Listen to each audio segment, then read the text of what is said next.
yesterday first pick it, and also make sure Jankos couldn't get his hands on what we now consider the best early game jungler, at least in terms of the current meta. He is undefeated on it, so I think that makes a lot of sense. Yeah. Also, Jarvan off the board and the Zed ban. It's funny actually because teams normally ban Zed against Rio, but now it's H2K banning it against Nukeduck, so we want to try and still get him away from these assassins. It also opens up a bit for a LeBlanc pick if KaSing gets banned, and then H2K can go for that one if they want to get some lane dominance again against Nukeduck, who has been fairly weak, honestly, and you have been able to get some kills and pressure him in the lane. Junglers and mid laners so far exclusively, but you can see the coaches there, Ducky and Prawley, talking it out as the ban ticks down. Looks like they do take the LeBlanc away from Nukeduck. He hadn't had a win on that yet. So that shows to me H2K has a very specific first pick in mind, and they don't want ROCCAT to take the LeBlanc as the first rotation, because they could have banned KaSing and then there was no counters left because Zed was already gone from the side of H2K. So I think that's why they banned it and just played safe. And now obviously for them, if they want like a Rek'Sai in the jungle, it would be open, but Gnar, the big deal in the top lane, could be the go-to pick. Lissandra as well. I mean, there's two good top laners here for Odoamne. Yeah, and the mid pool's been significantly depleted here with that cast-in ban away, so H2K definitely taking their time about this last one, but I am curious to see what they do pick up. There is the Rek'Sai possibility, as you mentioned. Gnar is still up. There's a lot of strong picks available, not just in the top lane. Yeah, and we haven't actually seen loulex play Rek'Sai at all. It doesn't seem to be his kind of champion, at least from just judging in the past few games, where instead Odoamne has been also one of the big carries. So getting a comfort pick for him and one of the top picks in the game, the Gnar in this case, I think that's a smart idea. Certainly makes a lot of sense, and the Lissandra is also kind of a no-brainer in this situation. Although ROCCAT have not found a win in the game, they did pick that one up for Overpow.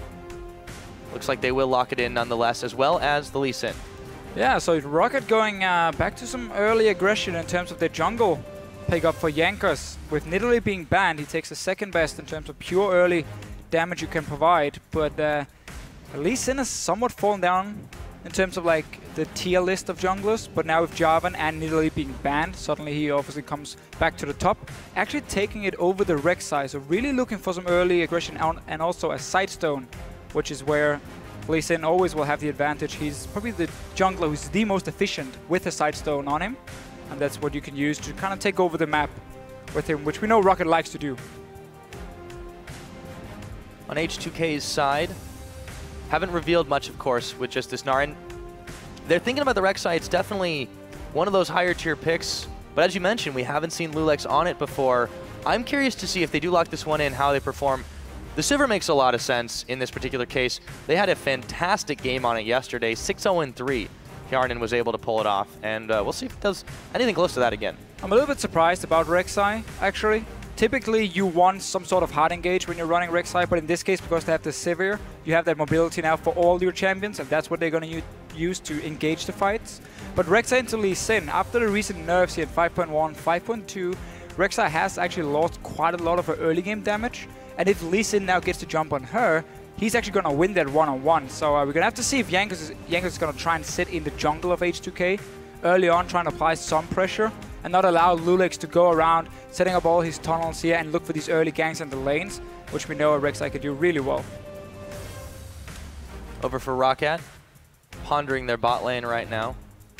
Woolite did have a successful game on Caitlyn.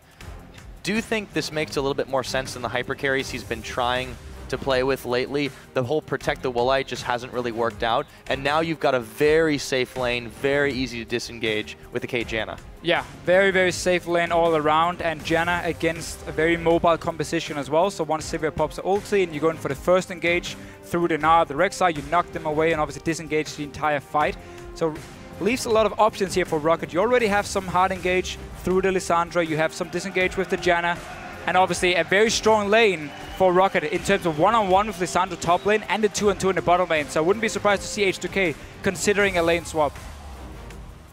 But certainly we're considering something there. Crowd lets out a disappointed sigh with the Teemo Zillion. Yeah, I think that makes a lot of sense in this particular case. We'll see what they do end up locking in at the very end. Still looking for Ryu's pickup as well as KaSing support. We've only seen KaSing on the Thresh. It's still available. He had a fantastic game on it, but he's going to instead lock in the Annie. So Sivir Annie, we saw it opening weeks, and it really, in the right hands, it was devastating. Yeah. Again, a very, very strong team fighting composition from H2K. A lot of mobility, and obviously the Sivir ulti really helps Annie as well get the right engage, even if she doesn't have flash ready. So H2K just running a very standard European combo. You have such a good wombo combo team fight, and you have a lot of mobility coming in as well.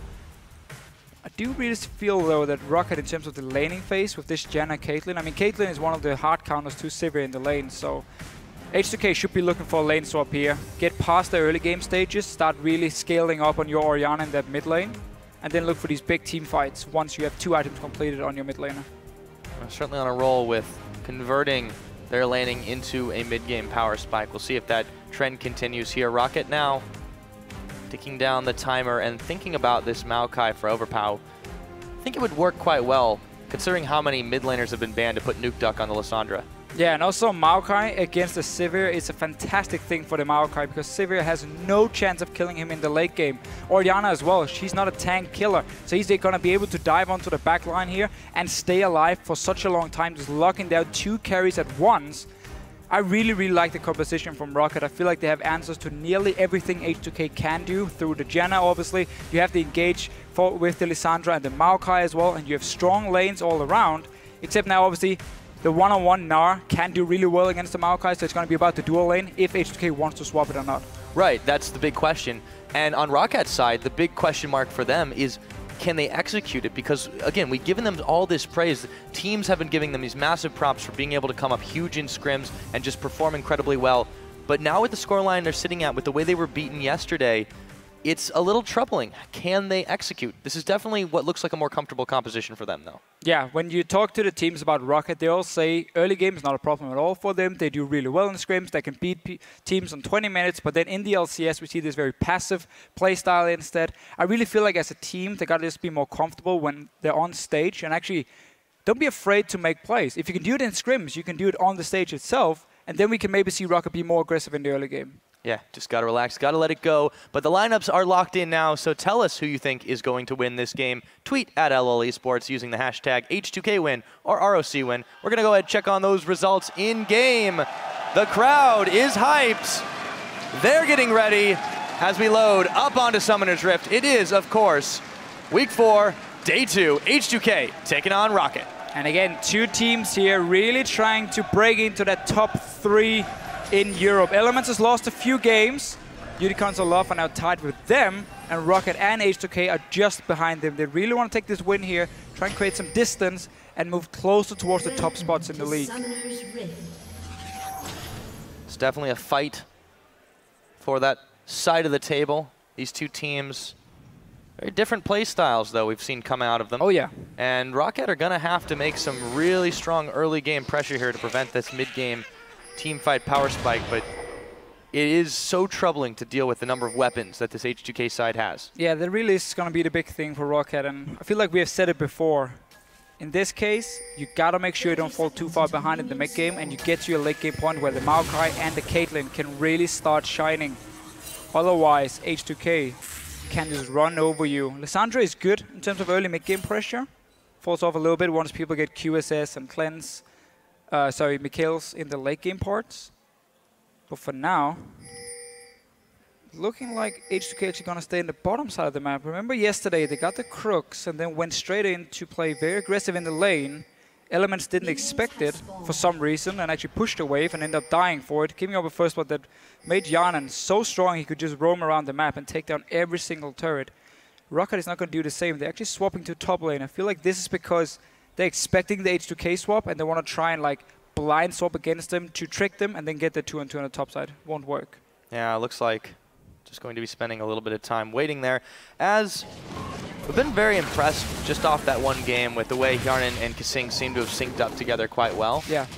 And a lot of it was down to Elements' misplays, but all the same, still, when you come in just out of the blue situation like that, just trying to fit into a team, it worked incredibly well for them. They're going to do the Krugs again. Now there is not going to be anybody to greet them in the bottom lane as we see the lane swap completed with the double jungling.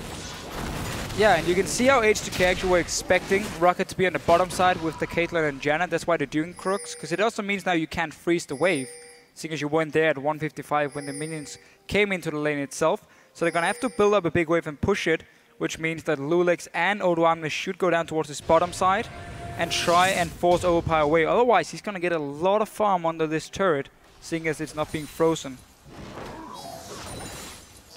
Go ahead and toss that sapling in there. So yeah, the freeze up in the top side was completed. KaSing's going to try to chase Overpow away.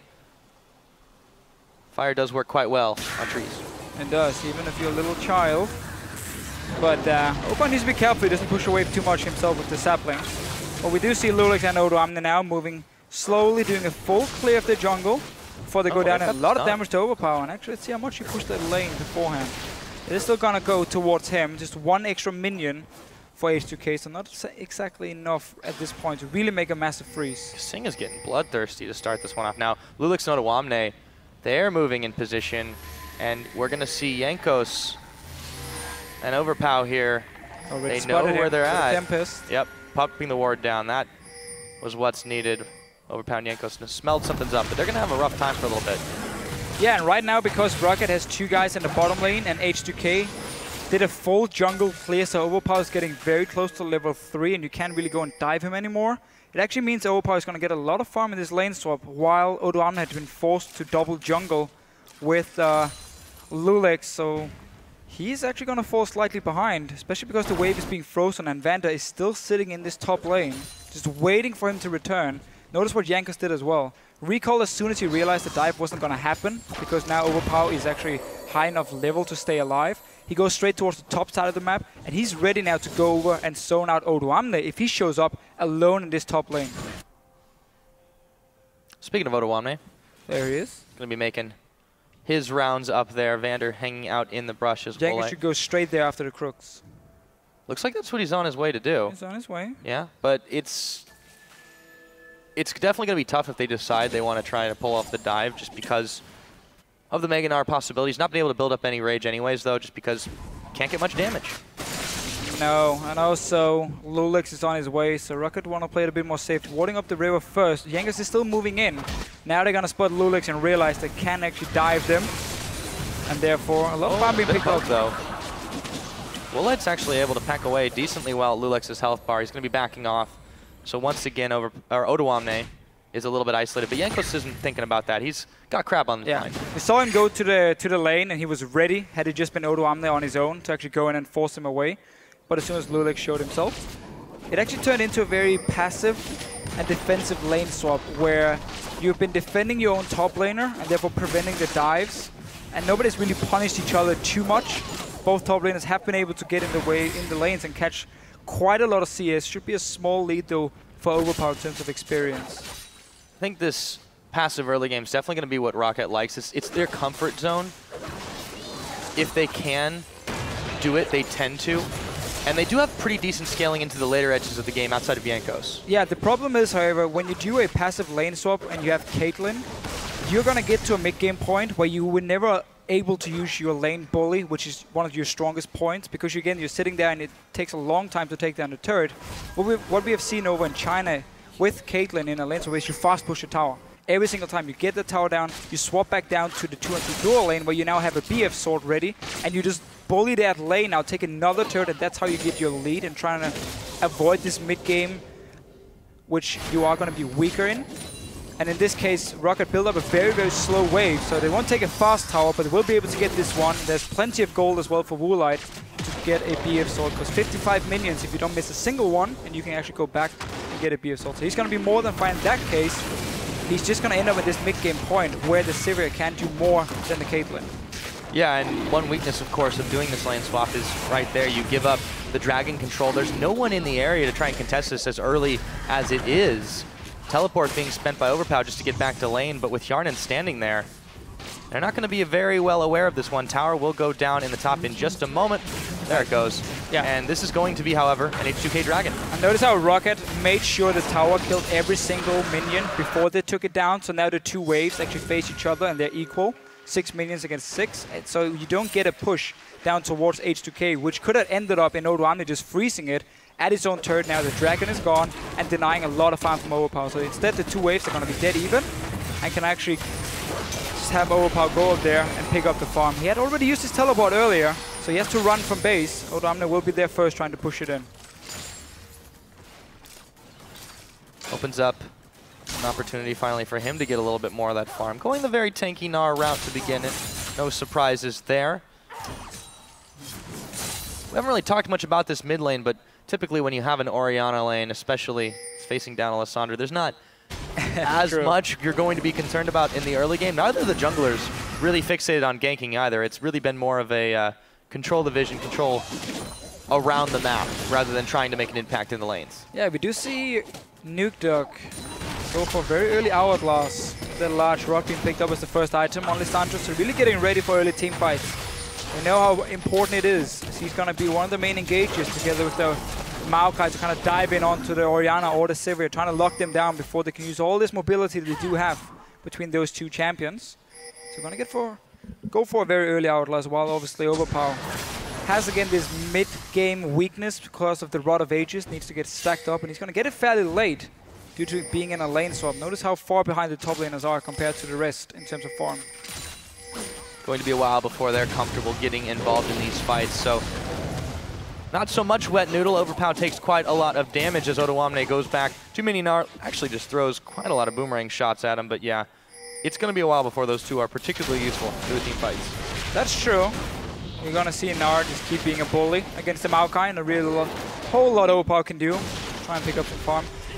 It's going to mean his tower is going to take quite a lot of damage, which we saw H2K use yesterday against Elements. Just poke them down, the towers down in the lane, and then you use the Hjarnan on Sivir to roam between the lanes and just take them with the fast push.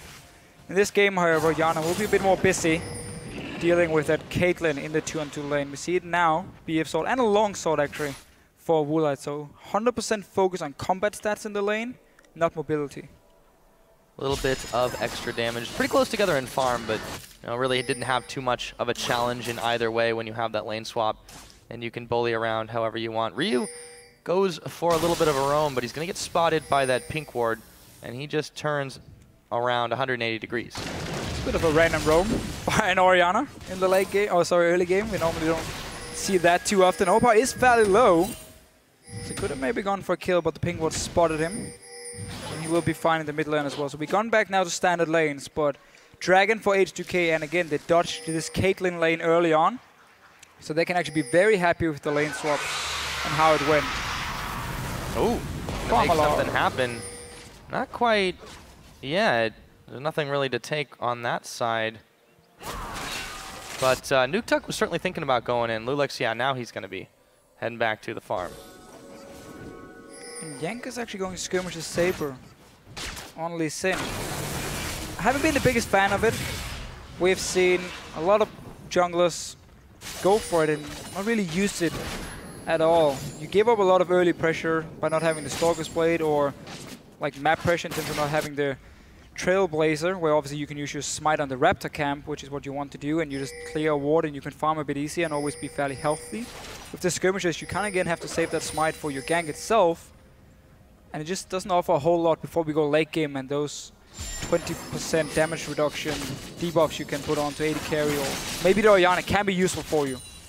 Yeah, I'm curious to see where Jankos ends up utilizing this. He did sell the Ranger's Trailblazer to pick that skirmishers up, and loulex just completing his tunnel system here as he heads over to the Raptor camp.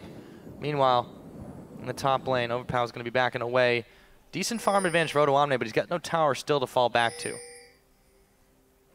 No, and again, Overpow just falling further and further behind after they got into this one-on-one. No Rod of Ages yet.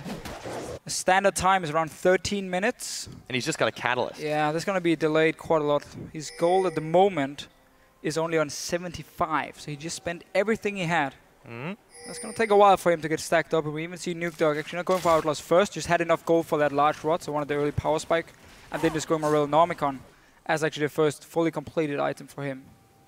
Jankos was trying to apply the Jurassic Park strategy there, where you can't see it if there's no movement. And this game again, or this early game, is really why we don't see too many junglers still use Lee Sin. especially if you look at the likes of NA, where Vi was played a lot suddenly. Jankos hasn't been able to make any plays early on. We had the lane swap, obviously, and he hasn't been able to pull off any ganks. This might be the first one, though. They're certainly going to try for it. Ryu, though, yeah, he's got some backup. It won't be. But this is where, again, in terms of pure team fighting, Rek'Sai is going to be a lot better than a Lee Sin. So Jankos is going to be more about peeling in these late-game team fights. And obviously, again, just trying to tank up as much damage as possible. But that's going to be about it for him. And it's weird that he's picked up the skirmishers in that particular case. You'd think the Chilling Smite would have helped to peel off just a little bit the slowing effect. It's not going to be able to be applied this time around. loulex clears out that ward. 7 seconds on the Dragon now. That team is really keen to set up too quickly for it. Scuttle Crab control for ROCCAT. Crowd is loving those ward kills. Want people to kill something in this game. Well, more passive from H2K after they weren't able to just win the laning phase like they did yesterday, and we know ROCCAT likes to play this style. So no real surprise for them. Notice how also Odoamne, he's ready for this dragon fight. He just got Warmogs as his very first item, so quite a tanky spike for him. Gnar is down, however, so they want that back up, and a lot of wards being killed. The name of the game is Vision Denial right now. A lot of pinks being expended out to make sure that can happen. Woolite Vander and try to push in on the bottom side. Vander's actually backing away. Overpow has really had some trouble fighting for this farm. Odoamne still chasing him, pushing him back every chance, just chipping away at the bark on the tree. It's kind of fun how little action we have seen. None of the supports have been roaming in the lane swap. They both stayed in their lane, just to try and deny a little bit from the enemy top laner. Normally Annie is fantastic at roaming early on. Even Janna can actually do it. But there's no ganks in the mid lane or anything. The junglers have just been there to secure farm as well from the top laners. And because H2K got the first dragon, now got the second one. And again, we're getting towards this mid-game point where Woolite doesn't really want to look for fights. He wants to try and fast push down a few turrets, but that's not going to happen. Because the laning phase is still going, so H2K currently can be very happy. Yeah. Despite the fact that KaSing does take a big ace in the hole, Hjarnan still fairly healthy, spell shields away the Peacemaker. It just seems like H2K, they're not particularly keen on fighting it out right now, even though they should have a pretty decent power spike going forward. And they also continue to try to just get in and take a numbers advantage, a quick gank, but there's so many wards here that H2K is just clearing them out and walking away.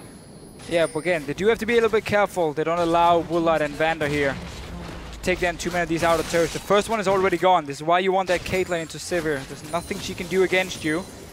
Now they can just swap to the mid lane and just have only the Orianna to try and wave play against the Lissandra, against the Caitlyn and a Janna. That's not going to happen for H2K. So last outer turret in this mid lane should be the next target, especially with the dragon being gone. And also Average Blade picked off here by Woolite. The single towards the static shift. They want to go for the first gank now towards Nukeduck. Well, you know the Rek'Sai scream. That's happening. Here too. Oh, he's going to wander a little bit too close, and there goes the Tibbers, the Shockwave, and the first blood. It goes to Ryu. Well done. Well done here. Just sitting and waiting. They actually placed the ward after the Tibbers went down, but they saw Jankos move over there, and then simply destroyed him. Nice little roam by KaSing. The first time we see him really move out of his lane. Yeah, waits for the perfect moment to strike and drops the bear. They combo a couple of ults, but it was definitely well worth the first blood. And now KaSing hanging out in the mid lane with Ryu, waiting for the mini wave to arrive to push it in. And we see already Woolite in this mid lane. Ooh. It's going to be the next turret for him. It's quite the distance there. Ryu double buffed. Already got Athene's completed for him, and Odoamne actually took the top lane turret, so tower starting to fall, should open up the map a bit, and for potential fights. Yeah, they seem to be a bit energized by this one, but maybe they've overstepped their bounds, or maybe Overpow is the one getting pushed in. Still not quite tanky enough, and they're keying off on him despite the Vander ult. Now they're going to turn attention to the Janna. loulex, they have the damage, and they manage to pick up a support 2-0 on the kill score. And H2K have started to flex their muscles. I'm really not sure why ROCCAT are looking for a fight there onto Odoamne. He's very tanky already. Nukeduck was in the bottom lane as well. Not going in on that claw. Poking away, but this turret now is going to take a hell of a beating.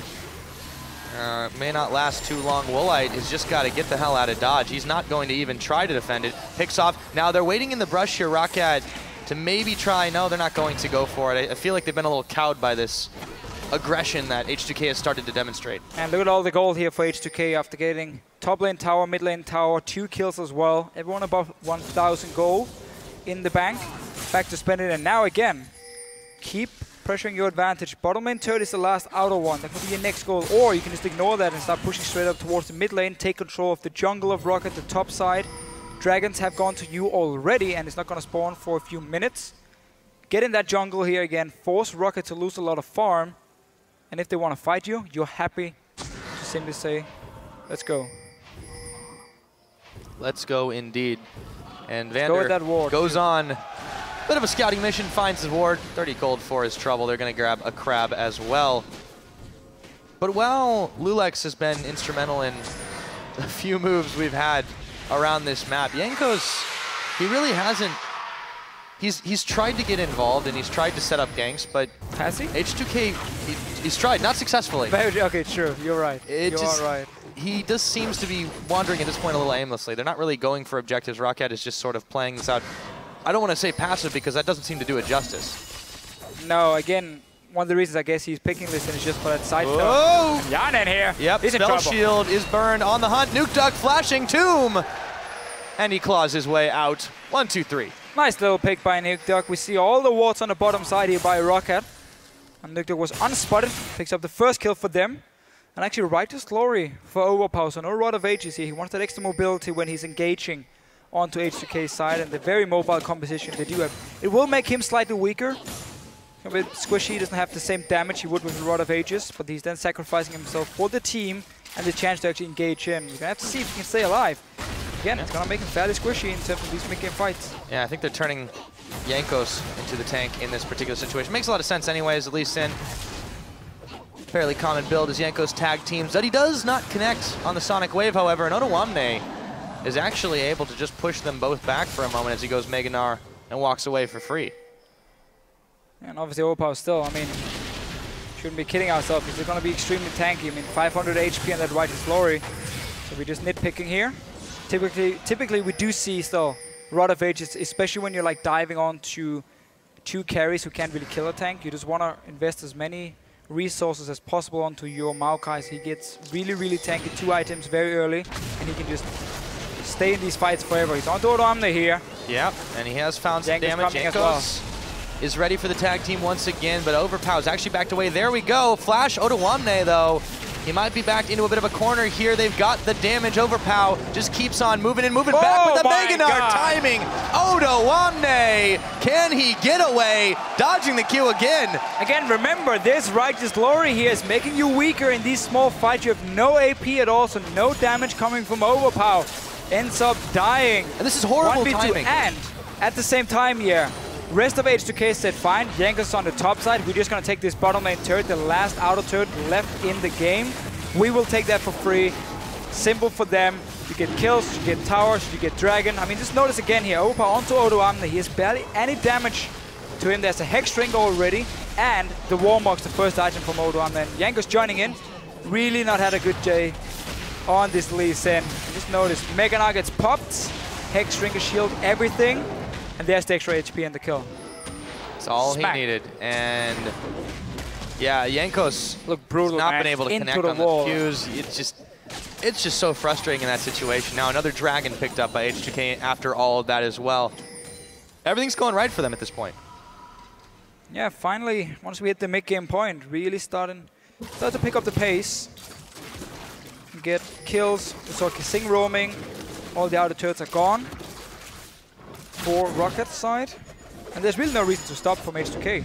Just keep looking for these fights. You have a lot of engage options because of the Sivir with the Annie lined up. Odoamne looking for another fight against Overpow. Ooh, Gnar backwards, and he goes mini Gnar actually. Even though the Vengeful Maelstrom is on, he's really making Overpow regretting really trying to take the one-on-one here. It's a very, very slow fight. Flash. Slow. He's not going to be enough, though. Twisted advance back on in, but Odoamne should have enough damage to polish him off.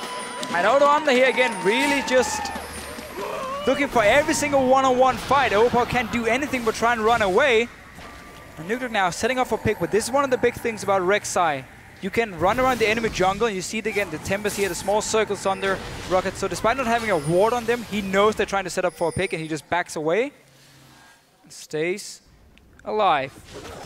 Now they are 5 members in this bottom side, starting to push through the tower pretty quickly. There's not a lot of reaction. The Janna shield is hardly going to be enough. The tornado does come out, but the turret is just about done, and that is going to be it. They drop the timbers on Nukeduck, and he's gone before Vander can even heal him, who has to flash himself. Chilling Smite, they're chasing Woolite away, and he can't even get back to the base gate. There we go. Jankos is going to get the safeguard. loulex pushed back, but now they're onto the inhibitor turret. The switch has been flipped, and H2K have gone up to 11. They find Overpow, a little bit more damage there, and they're able to take him down. ROCCAT are just getting so shut down. Inhibitor 1. It looked like it wasn't going to be a 23-minute one, but it is, Deficio. It is indeed.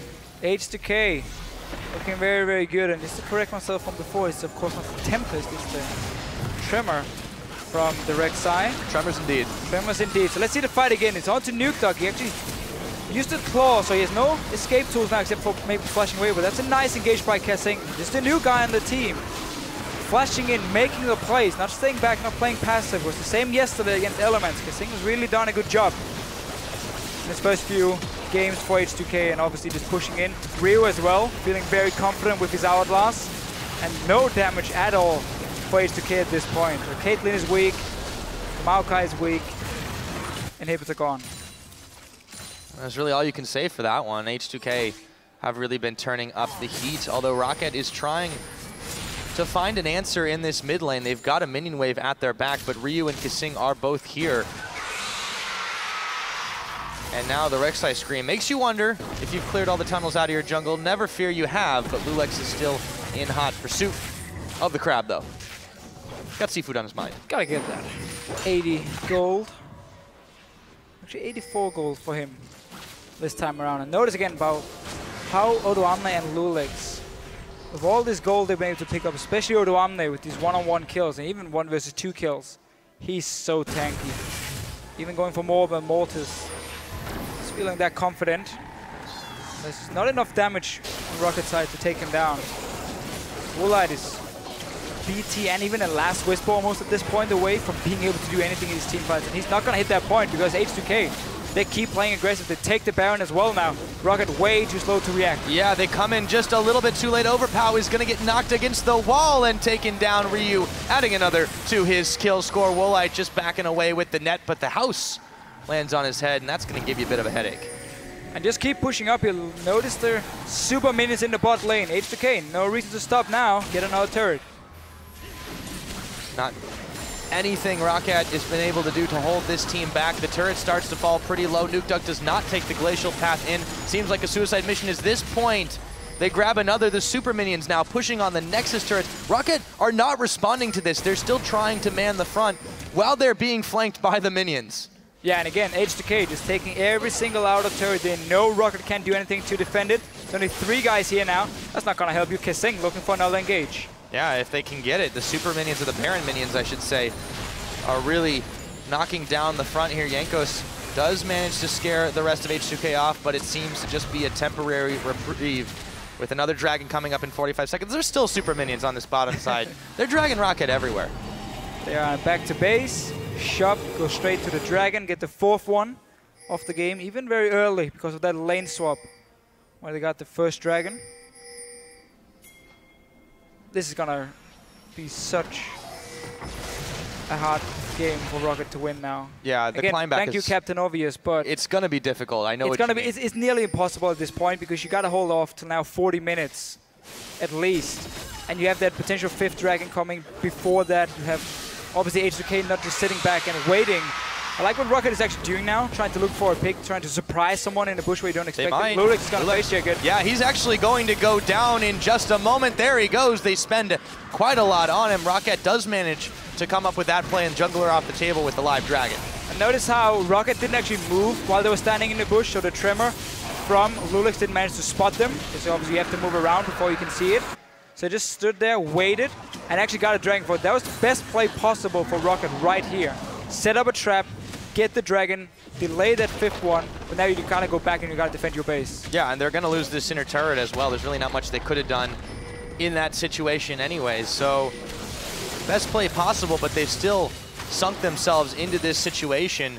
This inhibitor turret's starting to get chunked down pretty low too. Jankos, Overpow, they can't really frontline this team at all. Actually, the tower, it's just barely going to go. The shockwave didn't go anywhere, Ryu. The Tibbers is down though, KaSing is as well. They find Overpow as Vander spends the Monsoon Flash as well away from the rest of the team, but this inhibitor is going to be forfeit.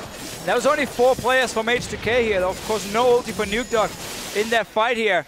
And while the shockwave missed, it just shows how far ahead H2K are. You can miss your shockwave, you're going to be 4 guys, and yet you win the fight and you destroy the enemy base. They're so far ahead, they don't need to rely on this wombo combo that they've got, and that's still in the back pocket, even in the worst of situations. Last inhibitor taken down. ROCCAT are scrambling inside their base. Actually, the other one just comes back up, but they don't really need it anyways. Woolite, he's going to be smited down. loulex kicked away. Nexus Tower 1 is going to fall. Here comes Jankos to try and save the day, but I don't think he's gonna make the super play. Inhibitor already, they're working it down again, and that is another 3 taken off the board. Overpow trying to be the hero himself. He's gonna twist it advance. loulex has to flash away from this one. Ryu, Odoamne all very low.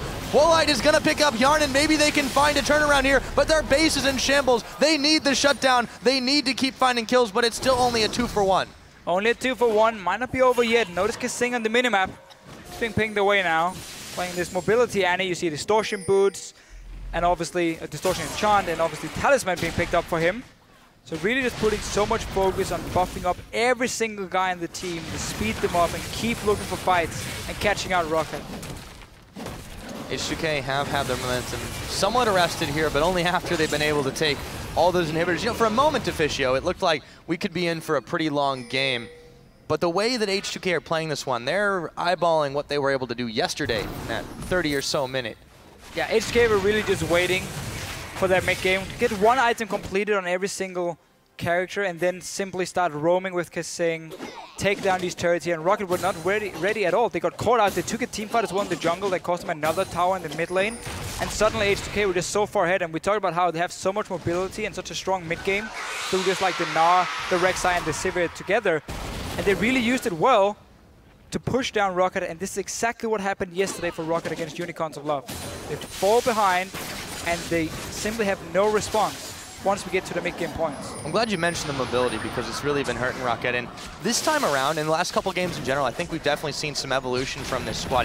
Odoamne has been really well together with the team, and now Nukeduck is trying to make the play on him. He's going to go down. They're still going to find KaSing. Finally, they invest so heavily into picking off the Annie. They lose Nukeduck, they lose Overpow. I can't even speak how fast these kills are going. Goodbye, Jankos, Woolite running back to Fountain, staying alive just barely as he's trying to get those fantasy points, but the Nexus is already done. 30 minutes, 16 seconds, and H2K stack another win on the board. 2-0 now for H2K. They start out week 1, lose both games. Next week 2-0, then they lose both games again, and now 2-0 in week 4. What a great week for them. The trend continues. H2K, yeah, another quick game. That actually... 31 minutes yesterday against Elements. That beat their record from yesterday. Yeah, they did it in 30 minutes, 16 seconds. Smiles all around, and KaSing, the new guy on the team. You can't get much better than a 2-0 start. And we had this talk here about H2K having some problems in terms of shot calling. Beforehand, there were too many people trying to call what was going to happen, and they didn't always agree. Now, after they made this change, and KaSing has to come in as support, we don't know if he's making those calls, or maybe it's just relying more on Odoamne, who we know is a very aggressive shot caller. He wants to go in, he wants to fight. We've really seen H2K push their advantage 2 games in a row now against Elements and ROCCAT, 2 very, very strong teams, but also 2 teams who struggle in the early game. And that's where H2K has taken full advantage of that, and now win the games. Indeed they have. Now, it seemed like in their losses, it was always trouble trying to close this out, but this time not so much an issue. You see Coach Prawley in the background, and he knows his team deserves some congratulations in that situation. They weren't without the flaws, but for ROCCAT, going 0-2 now on the week, after being so vaunted, after being so talked up, it's got to be rough, and we saw it yesterday in the post game. Look at that, man. Yeah, Probably so happy. So happy with his They well earned it.